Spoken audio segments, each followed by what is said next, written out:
More than twice as many Australians support Labor scrapping the Stage 3 tax cuts than sticking by them, a new study has revealed. The poll by the Australia Institute reveals 41% of Australians support repealing the tax cuts, while 22% oppose and 37% are unsure. Prime Minister Anthony Albanese has so far vowed to push on with the cuts, despite public sentiment and pressure from the crossbench, ostensibly to avoid breaking an election promise. Read more. House prices keep falling as borrowers brace for next rate hike. However, the poll reveals the majority of Australians surveyed, 61%, think adapting economic policy to suit the changing circumstances is more important than keeping an election promise. When asked which is better for Australia's long-term interests, 60% chose increased spending on government services like health and education, while only 15% selected proceeding with the Stage 3 tax cuts and 15% selected increased defence spending. The poll also revealed higher-income Australians were both more aware of the tax cuts and more likely to support their repeal. What are the Stage 3 tax cuts?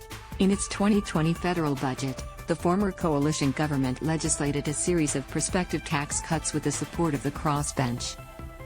Stages 1 and 2 of the plan have already been implemented. Stage 3 creates a flat 30% tax rate for all Australians earning between $45,000 and $200,000 from July 1, 2024. The cuts have been criticized for overwhelmingly benefiting high-income earners, primarily older men, whereas Stages 1 and 2 benefited low- and middle-income earners. Critics say Australia cannot afford $243 billion in tax cuts at a time of budget deficit and upwards inflation. So, how likely are they to go ahead? When Labor took government earlier this year, it vowed to support this final stage of the coalition's tax package. Both Albanese and Treasurer Jim Chalmers are adamant their position has not changed. Speaking on the ABC last week, Chalmers said our policy is as it has been. The next federal election will likely be held sometime within a year of the Stage 3 tax cuts coming into effect. However, momentum is building from the Greens and the crossbench, who want the government to abandon them. The Greens want the money instead put into Medicare, affordable housing, or funding universal childcare.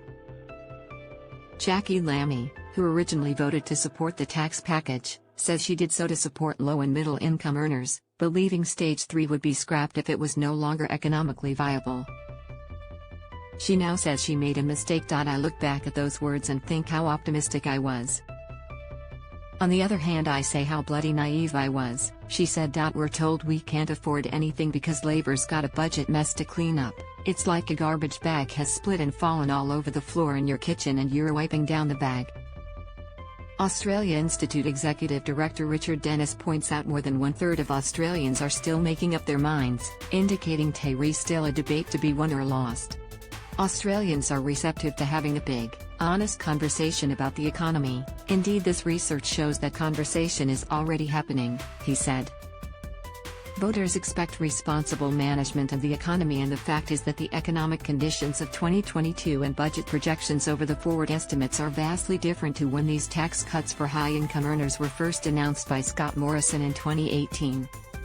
The research shows the public want investment in quality, essential services like health and education far more than they want tax cuts for the rich.